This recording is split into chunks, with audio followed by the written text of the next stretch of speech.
Now we're going to be talking about the student view of the real-time diagnostic. Our real-time diagnostic can truly help you personalize learning for every student. And as we know, the first step in personalizing learning is knowing where your students are right now. But how can we find out what students know and what they don't know? Well, that's the real-time diagnostic. IXL's real-time diagnostic assesses students across every concept in the pre-K to 12th grade curriculum and pinpoints each student's grade level proficiency. It's available in math and language arts. Now, before we really dive in, let's set the stage because this is not like a traditional diagnostic. It is so much more than that. So there's a few things that you need to know. First, it gives you the insights that you need immediately. The diagnostic makes it possible to have accurate and up-to-date stats that you can really use every day. IXL's diagnostic also works quickly and doesn't take up a lot of your time. It can pinpoint student knowledge levels in just about 45 minutes. That's per subject. And then it keeps students' levels up to date with very little effort. Just about 2 additional hours spread out over the entire year. And then most importantly, it provides you with this personalized action plan for each student. So you get specific next steps for each student based on their results. We'll even link you directly to the exact skills that you need in IXL. Now, as we come over here into a student account, we're going to look at that student view. The diagnostic is going to help you understand where the students are right now, and then provide you with those insights that you need to support each student with targeted instruction. So you can think of it like an instructional diagnostic. So let's look at the student experience. In this student account right here, students can enter the diagnostic at any time by just clicking on diagnostic. And then they'll select step into the arena. You'll notice when students first enter the arena, they get to pick between 2 questions to answer. Giving students choice is part of that diagnostic experience. It allows them to take an active role in the diagnosing process and motivates them to continue answering questions.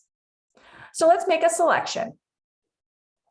I also want to mention that the diagnostic, if you have access to math and ELA, which some of your sites do, then students will be seeing math and ELA questions combined. There will be some math and then move to some ELA. However, if you do want students to only diagnose in one of those subjects, right here in the dropdown, they can select to see only math or only language arts. Now, if you only have access to math, which some of you do, that doesn't apply to you. Now, our diagnostic, it is adaptive. So it's going to adjust as students start answering questions to pinpoint their levels. You can see this positive experience. The questions are engaging. Students receive that quick, immediate feedback, telling them if they're on the right track or if it's something we're going to work on later. The questions are really engaging. Students are going to be learning more about themselves, and it's going to empower them to continue practicing and learning more. Let's answer a few more questions so we can see a little bit more what that experience looks like and some of the different types of questions that students are going to be encountering. Now, we also do have a feature at the bottom because we do expect students to encounter problems that they've never seen before. Right here, they can select, I don't know this yet. That just records it as a problem, as a topic the students have never seen, exactly the same as if they answered the question incorrectly. And it's something that we'll come back and work on later. Now, as the diagnostic figures the students out, it's going to share some results with them to encourage them to keep working. So let's see if we can get one of those to come up so you can see what the students will see. Here we can see we're narrowing down our levels in fractions. Students will get that notification when they're narrowing down a level or generating a new recommendation. Students can click up here in the top corner to see their levels, to view their current diagnostic levels at any time. Now you can see I've only answered a few questions so far, but IXL is already narrowing down my levels and beginning to recommend skills to help me grow. Of course, as I answer more questions, this data is going to become more complete. So we can see I have a range right now in fractions and numbers and operations. I already have a skill that's recommended to me. As a teacher, you are able to see each of your students' diagnostic levels in your account as well. In a separate video, we're going to take a look at the teacher's perspective.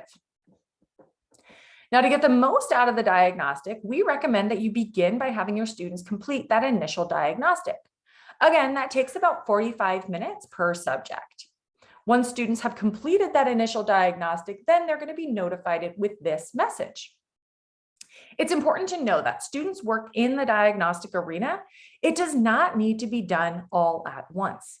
And it can be done whether students are learning from home or learning in the classroom.